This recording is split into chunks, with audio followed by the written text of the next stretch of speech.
When it comes to attracting pollinators to your garden, it's best to have season-long blooms. And realistically, natives are much better than cultivars.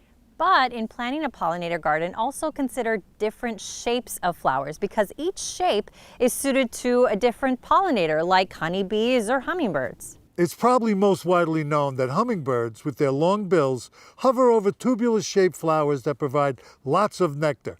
Cardinal flower, columbine, bee balm, and salvia are great choices. But butterflies need a landing pad to perch on while they feed. Think coneflowers, zinnias, black-eyed Susans.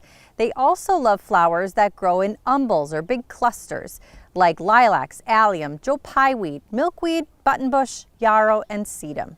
Bumblebees are uniquely suited to pollinate some flowers that others cannot. These flowers are often lipped to provide a landing platform. The big bodies of bumblebees are strong enough to wiggle inside tightly closed flowers to find the hidden nectar, like turtlehead and bottle gentian.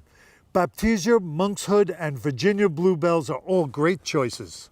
Honeybees love bowl-shaped single flowers. The shape provides easy access to honeybees and bumblebees too. Think fruit trees, borage, spiderwort, wild roses, wild geranium, asters, and crocus.